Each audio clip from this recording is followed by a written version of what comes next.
অনেকেই বলতেছো এই কোকাকোলা বয়কট করতে হবে আর এই কোকাকোলা যে খাবে সে ইহুদি হয়ে যাবে, কজ এইটা একটা ইসরায়েলি পণ্য। এরই সাথে আরো বলা হচ্ছে এই কোক যে খাবে সে ইসরায়েলের বন্ধু, প্যালেস্টাইনের একেবারে শত্রু এবং মুসলমানের বিরুদ্ধে কাজ করতেছে। এরকম পোস্ট কিন্তু আমরা ফেসবুকে দেখতে পাচ্ছি। দেখেন, আমিও আপনাদের সাথে একমত যে এই কোক একটা ইসরায়েলি পণ্য, আর মুসলমান হিসেবে আমাদের এই কোককে অবশ্যই বয়কট করতে হবে। এটা আমাদের ইমানি দায়িত্ব, এটা আমাদের অবশ্যই বয়কট করতে হবে। তবে বর্তমান সময়ে আমরা শুধু কোকাকোলাকে বয়কট করার পিছনে সব ধরনের সংগ্রাম করতেছি। তবে এই কোকাকোলার তো আরো অনেক ধরনের পানি আছে, যেমন কিনলে পানি আছে, ফ্যান্টা আছে, এ ধরনের আরো অনেক ধরনের পানি আছে। এগুলোকেও তো আমাদের বয়কট করতে হবে, শুধু কোকাকোলাকে বয়কট করলে তো হবে না। দেখেন, কোকাকোলার পাশাপাশি ফ্যান্টা কিনলেও কিন্তু কোকাকোলার স্পষ্ট ব্র্যান্ড। তবে আমরা শুধু কোকাকোলাকে বয়কট করতেছি, আমরা কখনোই কিন্তু ফ্যান্টা, কিনলে পানি এগুলোকে বয়কটের কথা বলতেছি না। এমন আমার কাছে মনে হইতেছে যে কোকাকোলা শুধু খারাপ ইহুদি আর অন্য অন্য পানিগুলো তাদের ভালো ইহুদি। দেখেন, কোকাকোলার মতোই কিন্তু পেপসি একটা ইসরায়েলি পণ্য, আর এই পেপসির সাথে আছে অনেক অনেক পানি, যেমন মিরিন্ডা আছে, মাউন্টেন ডিউ আছে। এই সবকিছু কিন্তু পেপসিরই সাব ব্র্যান্ড। তো আমাদের তো সেইগুলো বয়কট করতে হবে, তাই না? আমরা যারা বিভিন্ন মাধ্যমে কোকাকোলা বয়কট নিয়ে কাজ করতেছি,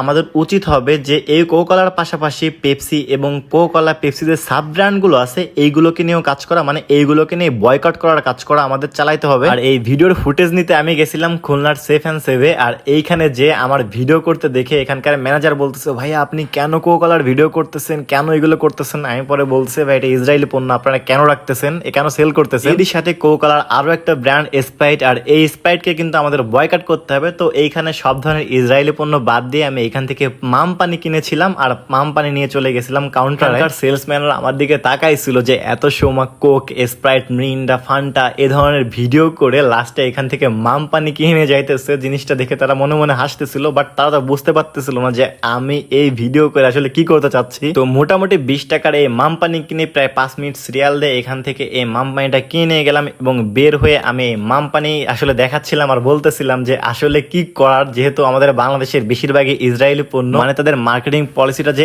এতটাই জোস, তারা প্রত্যেকটা সেক্টরে তাদের এই সফট ড্রিঙ্কস গুলো আসলে ছেড়ে দিছে। মানে প্রত্যেকটা সেক্টরে কিন্তু ইসরায়েলি পণ্য আপনারা পেয়ে যাচ্ছেন। তবে এর পাশাপাশি কিন্তু আমাদের বাংলাদেশে অনেক অনেক ব্র্যান্ড আছে, চাইলে আমরা এগুলো ট্রাই করতে পারি, এগুলো খেতে পারি। এখানে আমি এই ভিডিওর মাধ্যমে কোনো ব্র্যান্ডকে আমি প্রমোট করতেছি না, জাস্ট বাংলাদেশে কয়েকটা পণ্যর কথা আমি আপনাদেরকে বলতে চাই। যেমন সফট ড্রিঙ্কস এর মধ্যে আছে মোজো, এইগুলো চাইলে আমরা কোকের পরিবর্তে ট্রাই করতে পারি। এরই পাশাপাশি বর্তমান সময়ে কিন্তু কিনলে ড্রিঙ্ক ওয়াটার অনেক বেশি চলতেছে, আর আমরা এই কিনলে ড্রিঙ্ক ওয়াটারের পাশাপাশি কিন্তু আমরা এই মাম পানি ট্রাই করতে পারি। এতে করে আমাদের দেশের ভাবমূর্তি বাড়বে এবং দেশের সেল বাড়বে, সবকিছু মিলে আমাদের দেশের উপকার হবে এবং ইসরায়েলি পণ্যের বিরুদ্ধে আমাদের লড়াই করা হবে। আপনারা দেখছেন এবং আপনারা জানেন যে এই কিনলে পানিতে অলরেডি মেনশন করা আছে কোকাকোলার একটি মানসম্মত পানি হচ্ছে কিনলে। তাই আমরা কিনলেকে বয়কট করতেছি এবং আমরা সদরে গ্রহণ করতেছি আমাদের এই মাম পানিকে। আমি শুধু এই ভিডিওর মাধ্যমে আমি আমার মতামত জানালাম। আমি চিন্তা করলাম শুধু কোকাকোলাকে বয়কট করলে হবে না, কোকাকোলার পাশাপাশি কোকাকোলার সাব ব্র্যান্ড গুলো আছে, ইসরায়েলি যে সফট ড্রিঙ্ক গুলো আছে, সবগুলো আমাদেরকে বয়কট করতে হবে। আজকের এই ভিডিওটা এই পর্যন্ত ছিল। সবাই ভালো থাকবেন, সুস্থ থাকবেন, দেখা হবে অন্য কোনো ভিডিওতে।